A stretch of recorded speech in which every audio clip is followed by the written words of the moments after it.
Hello, all, and welcome back to another episode of TV and Us, a conversation show about the TV series we just can't stop talking about. My name is Jennifer Hahn. And I'm Sarah Callan. And each season we focus on a different show, reviewing it episode by episode, and we invite you to watch along with us. Right now, we are reviewing Severance Season 1, and today we are on Episode 2, titled Half Loop. If you haven't watched it yet, this is your spoiler alert. Please check out the episode before continuing to listen to the rest of our conversation. Okay, Sarah, kick us off with an episode summary for the second episode. The team train new hire Helly on macro data refinement. Mark takes a day off to meet with a mysterious former colleague. All right. So let's kick off with our episode titles for Severance Episode 2. Sarah, what is yours? Mine is Cheer. Nice. I love it. That was such a funny little moment. Oh, it's so good. Mm-hmm. Herb is a gem. All right. Yes. My episode title is, Oh No, a 4. Oh, it's so good. The scary numbers. Oh no. Yeah. I have so many questions about that. All right. Well, we will dive into our thoughts about episode 2. So we are chugging along. The second episode of a season is always really interesting because I think episode 1 is always foundation laying. We discussed this on our previous discussion, and now we are moving and grooving. We are making our way in a direction, and the world is opening up and expanding. So, Sarah, I'm curious to hear your thoughts about the second episode. I think we learn a lot of new things and see a lot more of this world. So, what are your thoughts? Yeah, it's really interesting because I would label this as also foundation laying. And, we see a little bit more of the world. We see a little bit more of Mark, of the company, of what they do. But to me, it was still very world building. And I don't know, I at the end of the episode, I was like, not a lot happened. Like things happened, but maybe not as much as I was expecting from a second episode. And then I, as I was kind of like researching afterwards, saw that episodes 1 and 2 were released at the same time. And so I'm kind of treating the second episode as like the second half of a pilot. And now I'm hoping that in episode 3, we really start moving, and Mark presumably will start to maybe make some decisions that will have consequences or have some like ripple effects out. Because it was just a lot of learning, which I'm not opposed to. It was really entertaining, and I loved like the little welcome party, and then Irv and Bert and their whole conversation was so interesting. And so there's like these little bits that I'm like, oh, that's really fun. But I'm just questioning, what are we doing? Where's the show going? What's going on? So I'm ready for that forward momentum and to go on a journey. I do think, as I've, reflected on the episode, there's a lot here to think about, and there are a lot of metaphors in here, and I think there's a lot of little details in this episode that speak to our current corporate culture, and so I think that that's also just an interesting thing to think about. So this episode kind of left me wanting a little bit more, but maybe my expectations were incorrect. But I've enjoyed kind of teasing out some of those themes and some of those connections after finishing the episode. Mm-hmm. Yeah, there's definitely a lot more about this world that we are let into. And I think I was particularly like mulling on a lot of the details that are included about this world and where those parallels are in our corporate cultures today.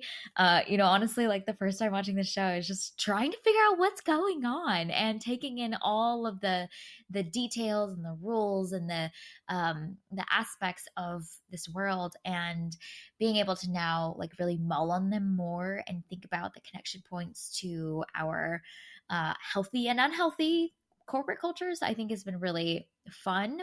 Um, and the show is very intentional about so many of those little details that I think you could take like one scene and really like find so much meat in there of how much it relates back to our current context. So that's been really fun. And then there's a lot that occurs, and I think we get to see more. I think the biggest thing that I found myself thinking a lot about was the wellness check. So maybe if we want to start diving into some of those world building pieces that like really stood out to us, but it was such a haunting sequence, and yet there was like such an interesting way that and creative way that was constructed, and the rules again of the wellness check around the points system and the fact that your reaction was supposed to be uniform across all of the different facts about your Audi. There's so much there to unpack. So I'm curious your thoughts about the wellness check sequence specifically. Yeah, I think that there's so much in that one wellness check alone. Um, so we kind of touched on this, and you made a great point in our previous episode about the way that companies are trying to make some of their spaces more organic, or the furniture maybe have these like fluid lines as opposed to just like these straight rigid lines. And we see some of that in the wellness check. It looks so different visually than the rest of the company, and yet what is maybe supposed to be really welcoming or calming ends up being menacing. And I think that that's really interesting as companies are maybe trying to offer these, services for wellness. Um, Maybe they have kind of a dark side to them, or maybe they don't always achieve the intended objective. And then the other thing that I thought was so interesting about that scene was, like you mentioned, the rules, and the ways that there are always unwritten rules in every organization that you work for. And you're punished for defying them, even though you didn't know that they existed. And the way that, corporations seek to uh, regulate maybe their employees' behavior through some of these unwritten rules, and then the consequences if you don't follow those. So I was just impressed by that scene to include so much to think about our world in that one isolated scene. It's so densely packed while also being really entertaining to watch. Yes, indeed. And one thing that I think was a common denominator in a lot of the scenes throughout this episode, and I think the wellness check is a perfect example of it, but it's around how the corporation, Lumen, is constantly telling these employees how they should or shouldn't feel. And I think the wellness check is a perfect example of this, because there's clearly like a regulation of emotional reaction that is happening, and you are disciplined for having a more pleasing reaction to one of the facts about your Audi versus some of the other ones. And there's a later, or I think it's later, maybe before, there's another scene in this episode where Mark is expressing emotion, very real, raw emotion about being surprised and blindsided and sad about Petey being gone. And you see Milchek immediately respond to him by saying, "We're all so lucky to work here." And he says, "I think a great potential response is gratitude." And I was like, wow, there was no room for Mark to feel a very real emotion. And he is also being told and guided in how he should or should not be responding. And so seeing the way that this corporation has built in this system of control primarily through regulation of emotion, I think is really, really fascinating and kind of crops up in many different scenes. And I think the wellness check is like a very clear example because there's kind of this like numerical deduction of this bad behavior. And that bad behavior is having a very genuine emotion, even when it's positive. Like you see her really find contentment in a particular fact. I think it was, I forget which one it was, but that was dinged against him. And so I think the regulation of emotion was kind of an interesting theme that I feel like was prominent in this episode, and the wellness check really, really showcased that. Jen, we don't got time for emotions. Are you kidding me? We got some macro data to process. There are a lot of Yes. scary numbers out there, and we can't have your feelings gumming up the works here. Come on now. Emotions are highly unproductive. Exactly. uh, uh, Speaking of numbers, I'm curious your thoughts about the cleaning the data component of their jobs. I found that aspect so interesting and so fascinating. And we learn a little bit about it in episode 1. And we hear some of the other employees talk about what it means for numbers to be scary and how you'll immediately know what that feels like. We see an example of a scary number experience specifically for her and all that black tar. And then we see Helly also experience a moment with some scary numbers. So I'm curious your thoughts about that whole world building aspect. I really loved all of the different theories about what they're doing, and Dylan sharing that it's about the sea, and you can intuitively sense that those are eels that you have to move out of the way so that the sea is safe for humanity to inhabit. And I loved that moment because it revealed, I think, so much about that character, and it's this really kind of fun and whimsical thing that he has imposed upon this seemingly senseless task that he's doing. And again, I think that even the processing or the refining of the macro data is a really good example of corporate culture, again, because a lot of times you'll be given a task that you have to do, and you have to do it this way, and you have to do it at this time, and it's very regimented, and you just have to do it. And if you ask why, that's not really a thing. And so there's not really that opportunity to get additional context. And I love that we see these employees who have to do this task in this way, even though they don't know what it's for. They are assigning meaning to it so that they can do the job assigned to them. And that just feels so human. So even if your task isn't finding scary numbers in the macro data, there's a lot of times where you'll be doing a task and you will have to figure out a way to assign meaning to it, otherwise you won't do it. So I loved that little human piece of it, and it just reveals so much about Dylan and maybe his creativity as he is working with these scary numbers. And then the other theory from, was it Irv, was that they're removing swear words from movies. Yeah. So good. Oh, it's so good. But you're right. It showcases this like natural tendency we have as human beings when there is no meaning and there is no understanding. Like we will find a way to make it somewhat fun and bearable, you know? And it's cool seeing the way that Helly is asking a lot of those questions and literally none of them have the answer. And I think at one point she says, "This sounds dumb."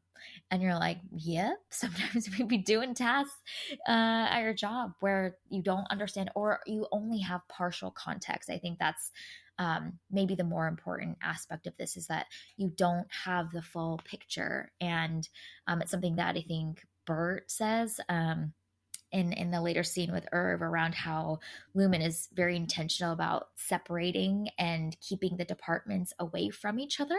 And so, yeah, a lot of times like there is no full context, and you kind of have to make some stuff up to make it fun and bearable and somewhat entertaining for yourself. And the other interesting part about that scene and that conversation between Dylan and Helly is how he mentions that they theorize that surely the outside world must be in a really bad state if their outies were willing to sever their brains to be here. And I thought that was just really interesting too, of the way that, you know, these innies, I don't know what to call them, the people, the corporate versions of themselves, they don't they don't know why they're there, but they do have creativity and critical thinking, and so they can come up with these theories. Like I think the other versions of this in other like sci-fi contexts is that they're truly like programmed to just work, and that's not the case with these people. They've got imaginations and ideas and critical thinking and deduction that is part of their wiring, and therefore they have sometimes time and space to wonder how they ended up here. And I think that's also a very natural human instinct and desire to try and understand, like, why are we here? I mean, this is like a fundamental question for all of humanity over centuries and centuries, is like, why are we here? And for these corporate inners, they are also wondering, why are we here? And surely it must be because the outside world was so bad that our outies decided to do this so that we would have 8 hours of respite. Like, I just thought that was really fascinating, that natural tendency to wonder why we're here is still present in these folks. And I think that's why this premise is so interesting, is that these aren't just like mindless drones, they're not clones, they're not robots, whatever, but they are these people, but just a part of them. Like it's a weird thing. I keep thinking of like Schrodinger's cat almost. Like it's in that kind of mental space where they're themselves in both locations. They just don't know themselves at both locations. And I think that that's why this is so fascinating, is they have dreams and hopes and aspirations and like all of these things, and they are just in here doing this task while their other self is living their life out there. And I don't know, it's just such an interesting premise to think about. And I really appreciate the way that the show is constantly showing maybe some different sides of this premise that you might not think.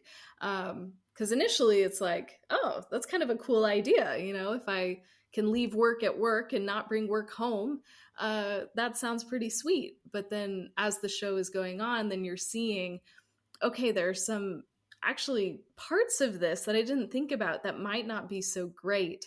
And I'm curious to see how the show is going to continue to show us these different facets of this premise that on its face might be alluring, but as you go deeper into it is kind of deeply problematic.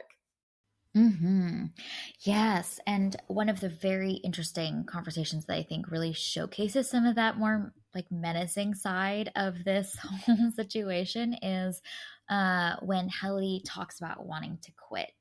And I think it's Milchek or Mark, one of those two, that tells her, well, because you've gone through the procedure and your brain is already severed and it is to her irreversible. She doesn't know about PD yet. Uh, he essentially says, like, quitting, if you were to quit, it would essentially end your life.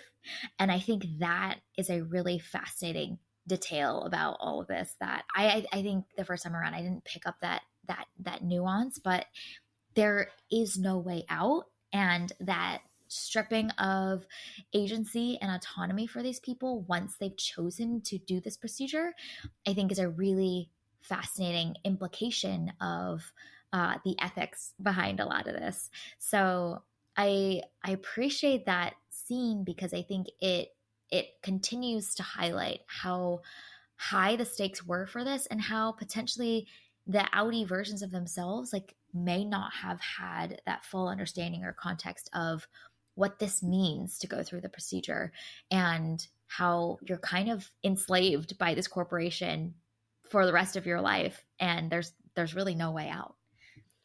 And I think that's another really interesting way to maybe show whistleblowers in our current context, in our world today. And there are some places where you can't speak up. And if you are disgruntled and things are going wrong, you are silenced or you are punished, again, those unwritten rules.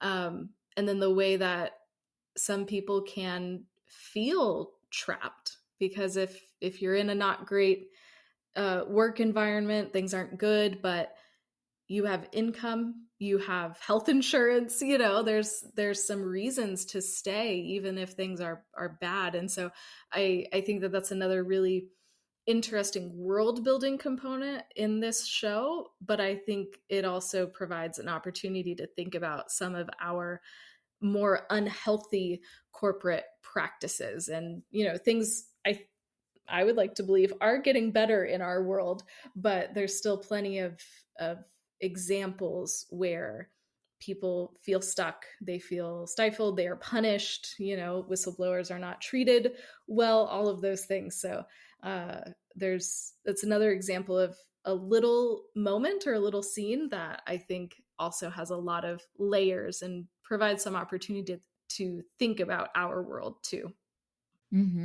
Yeah, for sure. And I think even that moment that we touched on earlier with Mark sharing his questions and feelings about Petey being gone so quickly and not knowing if did Petey die? Did he quit? Whatever that means. And the fact that there's like no transparency about that and the questions are not invited. In fact, Milchek responds more with like a I think you should just be grateful to be here, and Lumen is protecting all of us, so we should be thankful.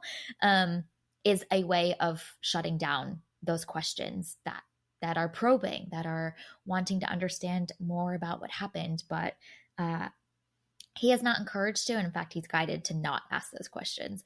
And so we talked about that scene earlier in the context of like regulating and systems of control with emotion, but it's a great example of the way that the lack of transparency also makes for the continuation of these potentially toxic and unhealthy work environments, because questions are good, and when they are not answered, I think it sometimes can be cause for concern when there is lack of transparency about what happened with one of your team members is all of a sudden not here. Okay, so we don't have time for emotions. We don't have time for questions. We don't have time for transparency because, Jen, there are just too many swear words in movies, and we just got to get these things out of here. This is serious business here. Don't have time for this We foolishness. got some eels to be cleaning out. Exactly. We got to make sure Yeah. the sea is safe for humanity. We don't want to get eaten by eels. Mhm. Oh. And you see the way that he like applies what feels like really logical thinking to this too.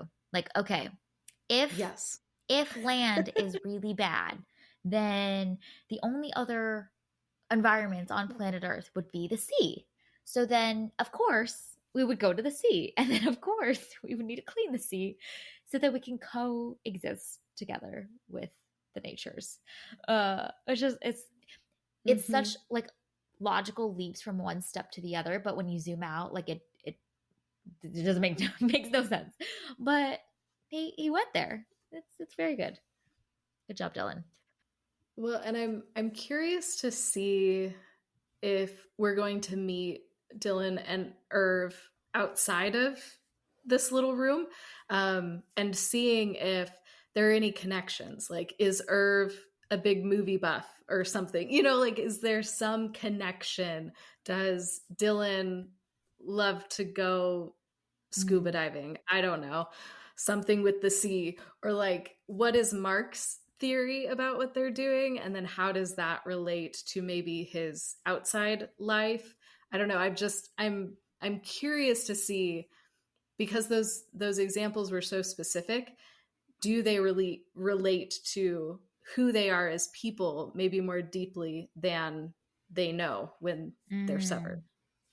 Well, that's really interesting too, because the whole concept of the wellness check and how clearly there's something deeply satisfying for them to know about their outie, that and if you noticed all of the facts, it's so weird that they call them facts too, but the Right. facts about their outie are all about all of the other parts of who they are beyond an employee. It's about their families and their hobbies, their passions, their creative sides, these like truly like joys of life that are essentially entirely stripped from their inner corporate versions of themselves. And so the corporation has detected and understood that these inners, what do we call them, Sarah? Innies? I don't know, but I know that Audi makes me uncomfortable, and Innie would also make me uncomfortable, which is Outer self, on inner brand self. for this show. I prefer outer self and inner self, but that's not what the show is calling it. Oh, So we it's can say whatever we want. They can be Audis and Innies. Ugh, not. I don't like that, but Okay. that's what they can be. Ugh. See, those are scary words to me. I Oh get yes. scary, You give me the heebie-jeebies. I don't get scary numbers, but I'm also not refining macro data. So there's that.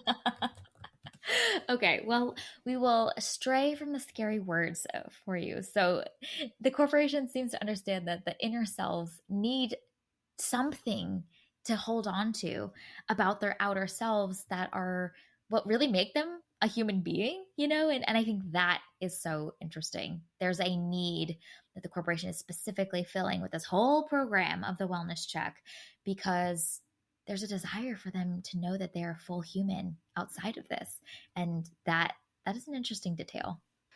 And then the facts are kind of generic though. And I think that's what made it so funny to watch. So my favorite fact that she says is your Audi is strong and helped someone lift a heavy object. And I'm like, what is that? Like, okay, like if anybody has helped a friend move or you've had to move, like you've helped someone lift a heavy object before. So I do appreciate there's obviously like a specific event or something that caused this, and maybe we'll learn what that is over the course of the show, but I loved that they were somewhat specific but also really generic too, because that could apply to a lot of people. And I found that really interesting. It's supposed to be this really personal moment between you and this person in your wellness check, and it's all about who your outside person is, and a lot of those facts could be applied to probably anybody in the company. Hmm. Yeah, and I wondered, like, is it even true? You know, are, are they? Yeah. They could tell them anything, and they would have That's no true. idea. So it doesn't Yeah. even realistically, it doesn't even need to be true. They could have just a binder that they go through of different combinations of nice sounding things about what it means to be a full thriving human being, and just pick, like random number generator, and then map them to some facts and then just feed them to them. Yeah. And that the fact that the inner selves will never know is like kind of crazy, but it fulfills them for the moment, which is what they need. The corporation needs them to be happy and satisfied. Mm-hmm. Yep. Got to find those scary numbers. That is the most important thing. So, Mm-hmm. whatever we got to say to get you happy enough to go to your desk and do the job, we're going to do. Mm-hmm. Okay, other big things that you we wanted to mention, talk about before we give out some awards. I really appreciate that the break room is so literal. Like, it is the room where they break them. And I really appreciated that the punishment happens in the break room because it's so on the nose. It's just perfect. Yes. Love the way that this show is playing with some of those things because also usually the break room is where things are like fun, and you're like bonding with your coworkers and like shooting the shit and whatnot. But this break room sounds absolutely terrifying. Any other thoughts related to Petey and some of the things that we learn about him or kind of the developments with his storyline and relationship to Mark's outer self? So, okay, here's my question. If and this doesn't work for your inside self. So I get that. Inside Helly is kind of out of luck right now. But so if I'm Mark and I'm on the outside and I'm dissatisfied with my life, I am dissatisfied with Lumen, even though I don't know what's going on there. And can't I just not go to work? Like, you would lose, those 2 years of 8 hours a day that you were working there, but like you're only severed when you go down to that floor, right? So like if he doesn't go back into work, then he's not affected by the procedure. So like can he just up and move and like go live his life and go like reinvent his life somewhere else? I know that's not the point of the show, but that's just what I kept wondering. We see Petey and he's really sick because he just went through the reunification business and all of that and nosebleeds and seeing double of himself and all of this. And I'm just like, what if you just stop going? Wouldn't that kind of solve the problem? I mean, obviously it doesn't solve the larger problem of this evil corporation doing these Yeah. things, but that solves your individual problem, Mark. Mm-hmm. Like, I don't know. I know that's not the point, but I kept wondering that while Petey was like bleeding into the sink. Like, did you really have to go through that? Because we got to take down the big bad corporation. Well, I just want to I know, see. like, how did he even start to have the theories that something is wrong here and even would want that? But then there's also the detail that I think is interesting, the small little scene where Mark doesn't show up to work and it's Harmony and Milchek and somebody else, the very scary looking Mr. dude, Greener. Mr. Yeah. Greener, who are like tracking his movement and essentially like there seems to be like if you don't show up for work, like we will find you and we will ensure you continue to come. Just surveillance, that whole thing is kind of like pretty prominent here because they quickly notice and they quickly are suspicious and they mention like interesting timing after Petey left, so they're on to him. And the the arms of the corporate entity stretch long and far and wide. Mm-hmm. Well, especially when you're living in a house that is paid for by the company.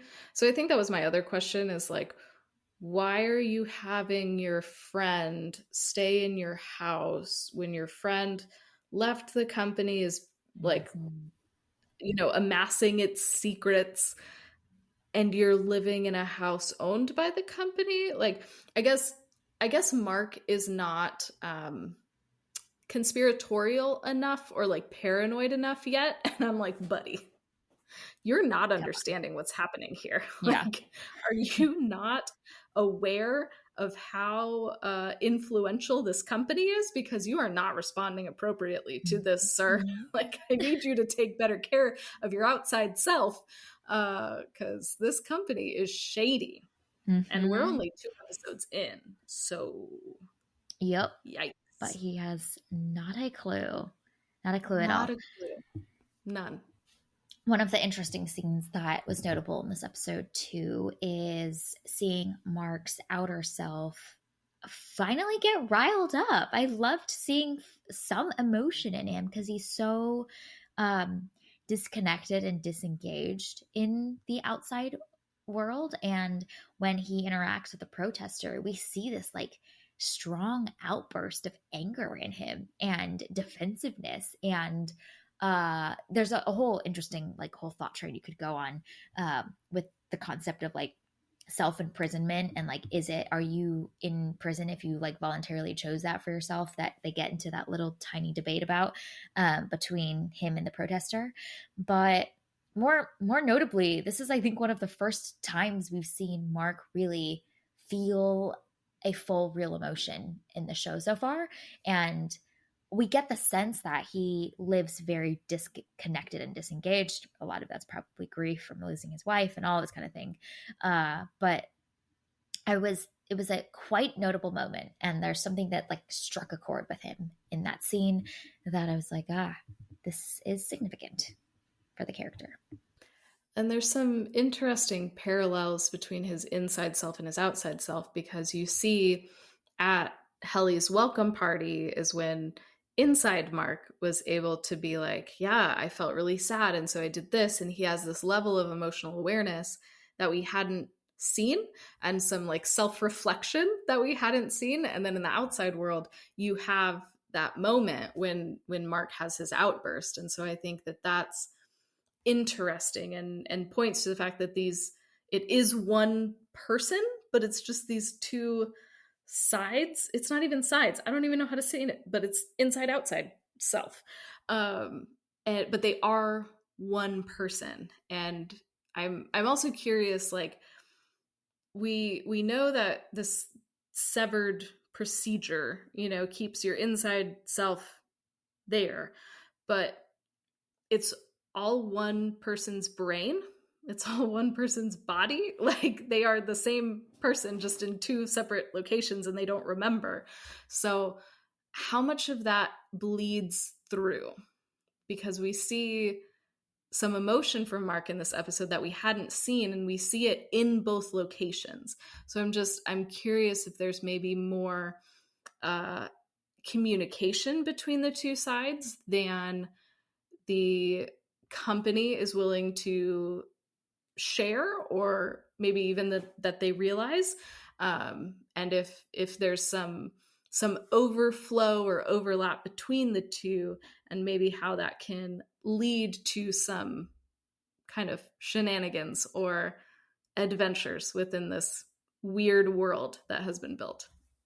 Yeah, no, I love that you are thinking down that thought train of what does bleed over or not at all, and why.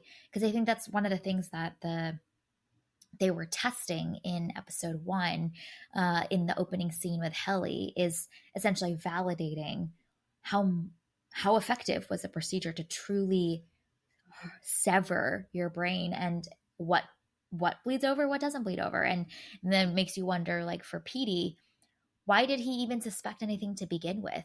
Like, did something get traversed across that barrier in his brain that his outer self started to realize perhaps there's something menacing and wrong going on down there? Because theoretically, his outer self should have absolutely no idea.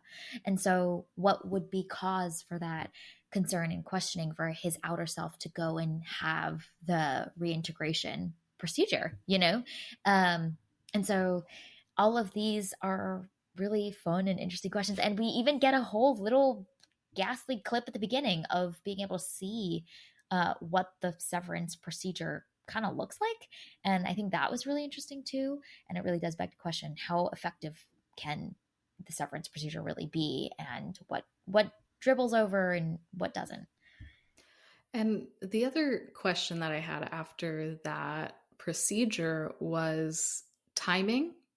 Like you just had brain surgery, which I wasn't thinking about in the first episode. I don't know what I thought the procedure was, but I didn't think that it was brain surgery. I just wasn't thinking that far. And so then for this episode to kind of start with brain surgery, how much time is there between the procedure and them ending up in the basement, I guess? Because I didn't see any like bandages on Helly, you know, like you just had somebody cut into your brain. How are you that okay? Or like, is there like a recovery process that we didn't see? Are they, and then if it's not like immediate, you wake up in the basement and there was a whole process, is the corporation somehow messing with like time somehow? Because we know that they're staggering leave times. You know, they have the whole conversation about the weekends and nights, and it just feels like they're constantly working. So I just, that, seeing that procedure kind of opened up a whole nother can of questions for me about just timing of things, and how much more is Lumen messing with these people more than maybe I think that they are. I don't know. Mm. We might find out at some point in time, but I think there's something shady happening with time here. No, that's so great. Yeah, it's a fascinating observation because theoretically, as a corporate company, if you implement this procedure and you know that your people don't know how long they're spending where, you have kind of full freedom to leverage and overwork them however much you please, because there is no sense that they will have of being overworked. And so you can, if you see them as workers and cogs in a machine, you can essentially extract out more productivity, more output from them, and that is something that a corporation that is incentivized by ROI would gladly figure out a way to do without the right checks and balances. So it is a very fascinating topic, and the concept of time being one of the key kind of byproducts of the procedure, and the lack of understanding of time passing, which the characters talk about very explicitly, is a very, very interesting thing to think about. Mm-hmm. So we will see in due time if time is important in this show. But we're only on episode 2, so we will see. We shall see indeed. Okay, let's give out some TVNS awards, shall we? So, as a quick refresher, we like to give out some awards for some fun categories to things and lines and characters and aspects of the episode that fit these categories. So, here's a little tradition here on TVNS. So, our first award category is Employee of the Week. Which character is going to get this award? I would like to break the rules a little bit and give it to 2 characters. I would like to give it to Bert and Irv for noticing and appreciating the art. That's 10 points deduction from you and a visit to the break room.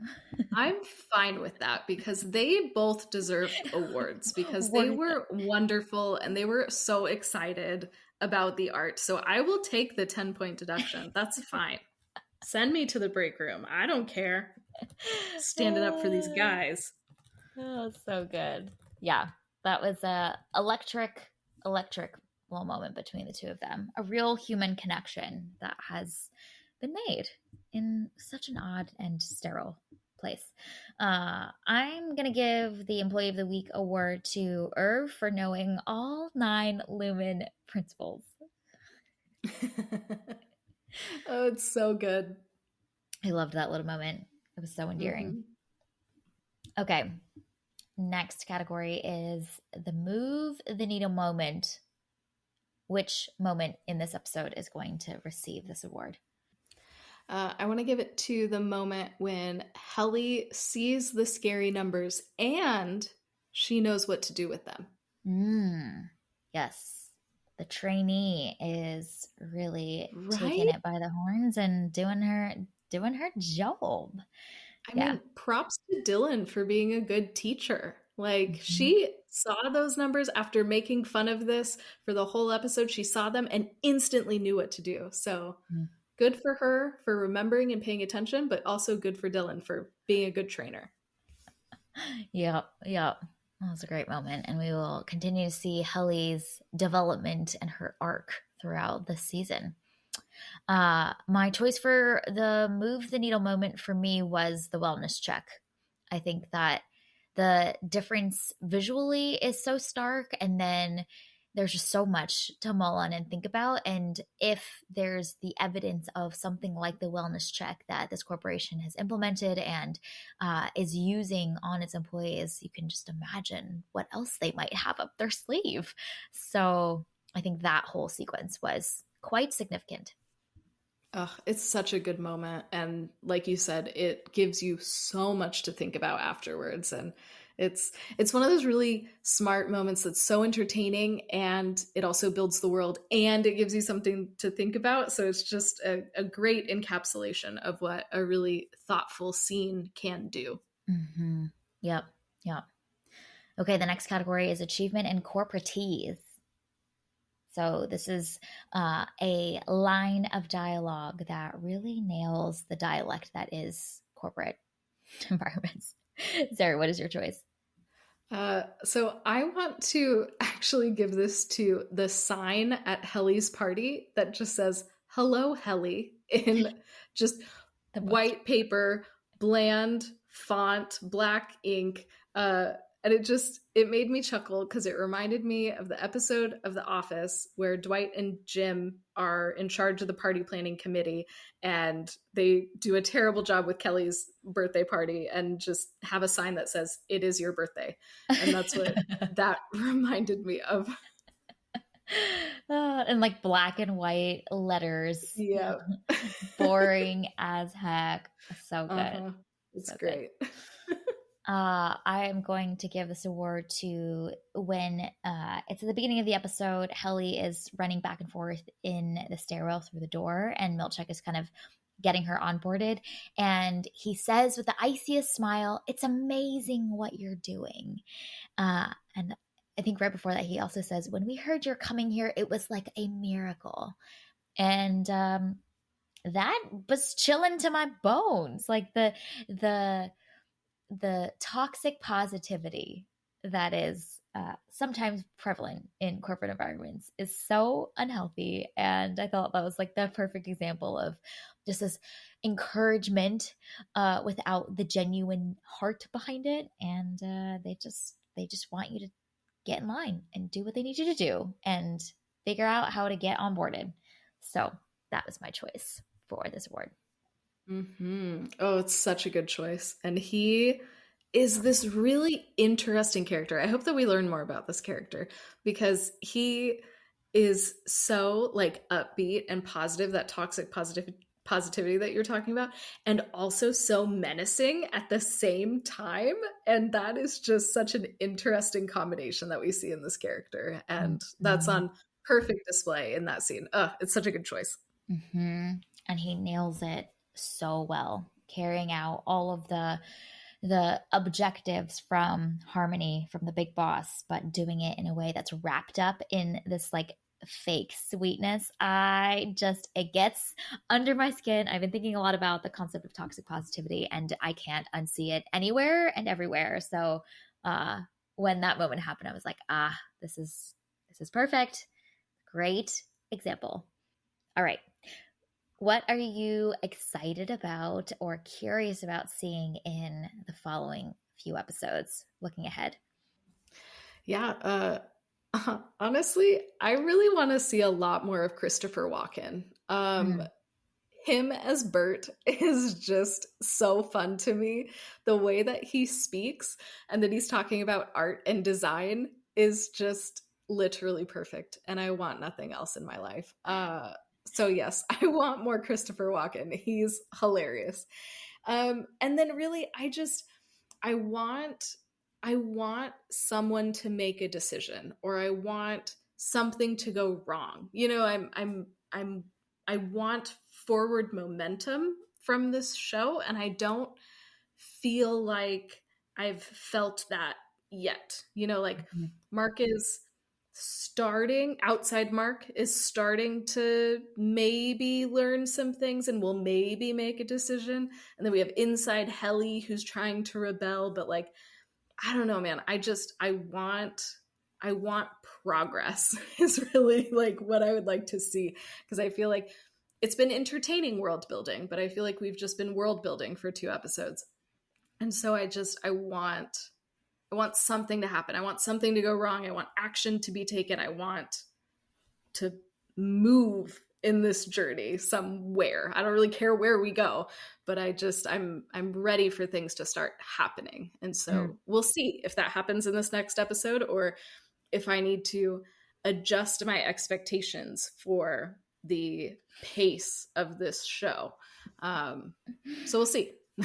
We'll see what happens. And I might have to do some soul searching between this episode and the next episode. I don't know. We'll see what happens. Yep.